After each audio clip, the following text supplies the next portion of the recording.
CM Sai से जुड़ी हुई खबर है। राज्यपाल मुलाकात पर एक बड़ा अपडेट है। राज्यपाल विश्वभूषण हरिचंदन से सीएम विष्णुदेव साय मिले, वो तस्वीरें भी आपने देखी। बृजमोहन अग्रवाल के मंत्रालयों को लेकर चर्चा हुई है।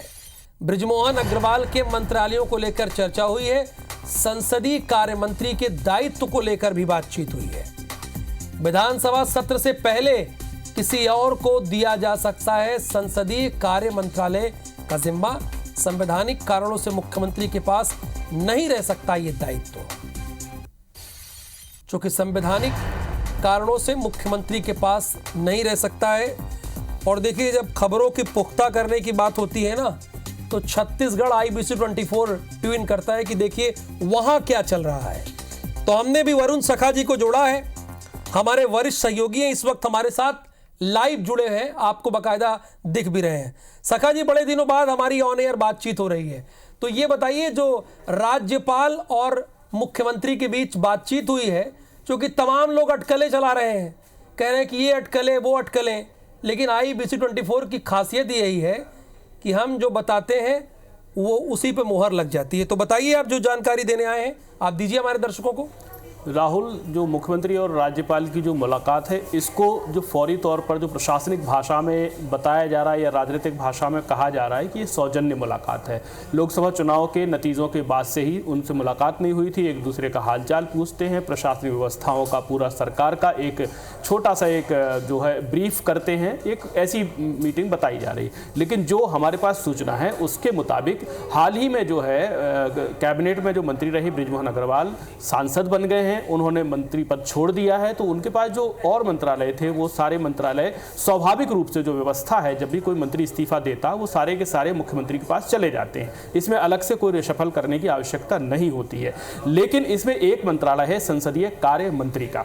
संसदीय कार्य मंत्री का जो दायित्व है, संवैधानिक हैसियत से अगर बात करें तो ये एक तरह से सरकार और विपक्ष के बीच की एक ऐसी कड़ी होता है जिसके ऊपर विपक्ष के साथ विपक्ष की आवाज सुनने के अलावा सरकार की बात रखने के साथ ही साथ सदन को सुचारू रूप से चलाने का जिम्मा होता है। अब चूंकि आप ये समझाने की हम कोशिश करते हैं कि जब विपक्ष होता है तो विपक्ष सवाल कर रहा होता है सीधे तौर पर सरकार से, और सरकार का मुखिया होता है मुख्यमंत्री।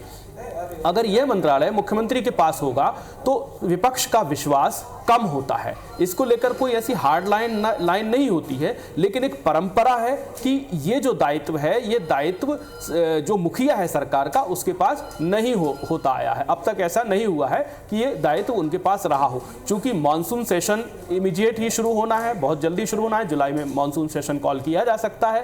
तो उस समय के लिए एक ऐसे पुख्ता, मजबूत, दमदार संसदीय कार्य प्रणाली से वाकिफ, उसके जानकार एक शख्स की आवश्यकता है, एक विधायक की आवश्यकता है या एक मंत्री की आवश्यकता है, जिनको ये दायित्व दिया जा सके। अब इसका एक टेक अवे ये भी है कि अगर ये दायित्व फिलहाल में, अगर इस दायित्व को लेकर के मुख्यमंत्री और राज्यपाल महोदय की जो मुलाकात हुई है, अगर इस विषय को लेकर मुलाकात हुई है, तो इसका एक अर्थ ये भी निकल रहा है कि जो 2 सीटें, जो 2 बर्थ कैबिनेट में खाली हैं, उनको लेकर फिलहाल में अभी कोई फैसला नहीं होना है। और वो फैसला संभवतः राजनीतिक रूप से अभी संभवतः लोकसभा में, लोकसभा अध्यक्ष के बाद उस पर कोई चर्चा होगी। जो आज की मुलाकात है उसमें जो हमको बात समझ में आ रही है, जो निकलकर हमारे सोर्सेज बता रहे हैं, उसके मुताबिक बृजमोहन अग्रवाल का जो अहम मंत्रालय था संसदीय कार्य मंत्री का, उस दायित्व को फिलहाल में किसी को दिया जा सकता है। ये भी रिशफल कहलाता है, लेकिन ये बहुत ही आंशिक रिशफल कहलाता है, जो एक सामान्य सी एक नोट के जरिए किया जा सकता है। राहुल,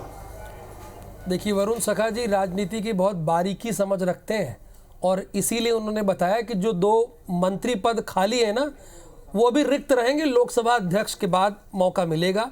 लेकिन संसदीय कार्य मंत्री, देखिए, जैसे प्रधानमंत्री मोदी के पास संसदीय कार्य मंत्रालय की जिम्मा नहीं रह सकता, प्रहलाद जोशी के पास है और अर्जुन राम मेघवाल के पास, वैसे यहां पर ये बृजमोहन अग्रवाल के पास था। तो जाहिर सी बात है मुख्यमंत्री उसे अपने पास नहीं रह सकते।